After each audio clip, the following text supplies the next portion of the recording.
ఆదిలాబాద్ జిల్లా కేంద్రంలోని ఓ గోదాంలో అక్రమంగా నకిలీ విత్తనాల ప్యాకెట్లను తయారు చేస్తున్న ముఠా గుట్టురట్టయింది. విజిలెన్స్ అధికారులకు అందిన సమాచారం మేరకు పోలీసులు, వ్యవసాయ శాఖ అధికారులు సంయుక్తంగా దాడులు నిర్వహించి నకిలీ విత్తనాల ర్యాకెట్ను బట్టబయలు చేశారు. గోదాంలో నకిలీ పత్తి విత్తనాలను ఆకర్షణీయమైన బ్రాండెడ్ ప్యాకెట్లలో నింపి ఆదిలాబాద్ ఉమ్మడి జిల్లాతో పాటు మహారాష్ట్రకు సరఫరా చేస్తున్నట్లుగా అధికారులు గుర్తించారు.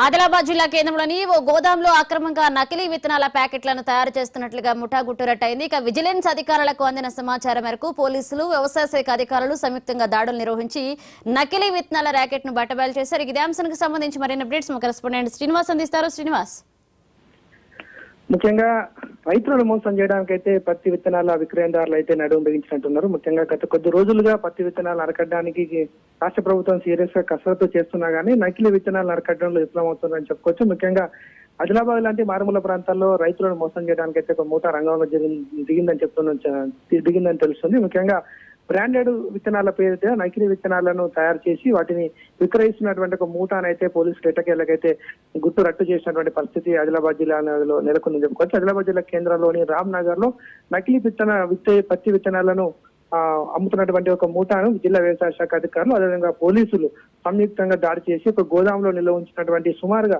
2.5 కోట్ల విలువైనటువంటి నకిలీ పత్తి విత్తనాలను అయితే స్వాధీనం చేసుకున్నట్టుగా చెప్తున్నటువంటి పరిస్థితి కనిపిస్తుంది. రైతులను నిండా ముంచేందుకైతే కొంతమంది ఈ యొక్క వ్యాపారాన్ని దిగినట్టుగా తెలుస్తుంది. ముఖ్యంగా బ్రాండెడ్ విత్తనాలకు సంబంధించినటువంటి కవర్లలో వాటిని ప్యాక్ చేసి నకిలీ విత్తనాలను అందులో పెట్టి రైతులను, మారుమూల ప్రాంతాల్లో ఉన్నటువంటి రైతులను మోసగించేటువంటి ప్రయత్నం చేస్తూ ఉన్నారు. పాపం నమ్మినటువంటి రైతులు వాటిని కొనుగోలు చేసి వాళ్ళు పండించేటువంటి ప్రయత్నం చేస్తే పంట నష్టం జరిగేటువంటి అవకాశం తలెత్తే అవకాశం ఉంటుంది. దాంట్లో భాగంగా పెద్ద ఎత్తున గత ప్రతి సంవత్సరం కూడా పత్తి విత్తనాలు అయితే, నకిలీ విత్తనాలు అయితే పెద్ద ఎత్తున మార్కెట్లో చెల్లమని అవుతున్నాయి. ముఖ్యంగా ఇటు ఆంధ్రప్రదేశ్, అదేవిధంగా మహారాష్ట్ర నుంచి చాలా మంది నకిలీ మూట వ్యక్తులు ఎవరైతే ఉన్నారో, నకిలీ పత్తి విత్తనాలను విక్రయించేటువంటి వ్యక్తులు ఎవరైతే ఉన్నారో వాళ్ళు ఈ ప్రాంతంలో ఎక్కువగా పత్తి పండించేటువంటి ప్రాంతాలు ఎక్కువగా ఉంటాయి. వాటిని రైతులు, ముఖ్యంగా అవగాహన లేనటువంటి రైతులను ఆసరా చేసుకుని వాళ్ళైతే టార్గెట్ చేసి పెద్ద ఎత్తున అయితే విక్రయించేటువంటి కార్యక్రమం చేపడుతున్నారు. అందులో భాగంగా ఇప్పటికీ పోలీసులు, అదేవిధంగా వ్యవసాయ శాఖ అధికారులు అయితే తెలంగాణ వ్యాప్తంగా ఒక పక్క దాడులు కొనసాగిస్తున్నారు. ముఖ్యంగా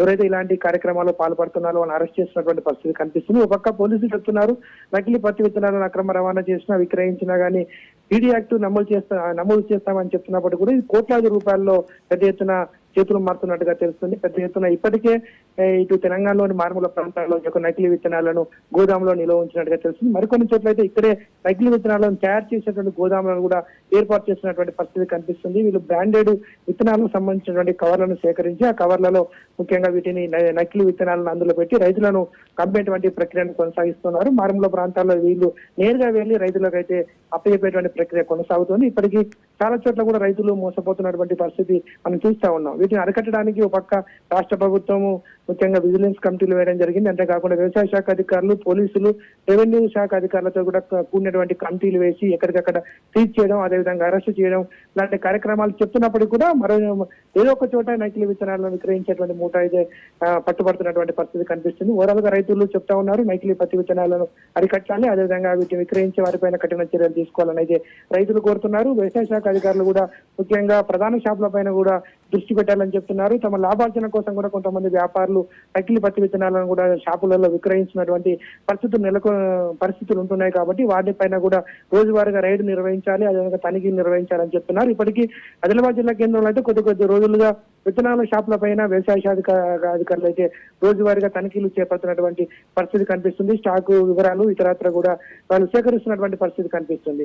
అయితే మారుమూల ప్రాంతాల్లో అయితే మాత్రం కొన్ని చోట్ల మాత్రం ఈ వీళ్ళు రైతులను మోసగించేందుకైతే వీళ్ళు నకిలీ విత్తన విక్రయదారులు మాత్రం మూటాలుగా దిగినట్టుగా తెలుస్తుంది. ఇప్పటికీ పలు చోట్ల ఇలాంటి నకిలీ పత్తి విత్తనాలు అయితే పోలీసులు స్వాధీనం చేసుకుంటారు. ఇంకా పూర్తి స్థాయిలో దాడులు కొనసాగించాలి. అదేవిధంగా రైతులకు అవగాహన కల్పించాల్సిన బాధ్యత వ్యవసాయ శాఖ అధికారులపైన ఉంటుంది. అంతేకాకుండా ఇటు విక్రయిస్తున్నటువంటి మూటాలను కూడా పట్టుకొని అరెస్ట్ చేయాలని చెప్పేసి కూడా రైతులు కోరుతున్నటువంటి పరిస్థితి కనిపించింది. దీనిపైన రాష్ట్ర ప్రభుత్వం మరింత సీరియస్ గా దృష్టి పెట్టాలని చెప్పి అయితే రైతులు కోరుతున్నటువంటి పరిస్థితి కనిపించింది. ఇప్పటికైతే వర్షాకాలం ప్రారంభమవుతున్న నేపథ్యంలో పంటలు వేసుకోవడానికి అయితే రైతులు సిద్ధమవుతున్నటువంటి నేపథ్యంలో దీనిపైన పూర్తి స్థాయిలో కసరత్తు చేయాలి. అదేవిధంగా అసలు విత్తనాలను కూడా రైతులకు అందించే విధంగా ప్రభుత్వం చర్యలు తీసుకోవాలని చెప్పేసి అయితే రైతులు కోరుతున్నటువంటి పరిస్థితి కనిపించింది. Manish, thank you Srinivas.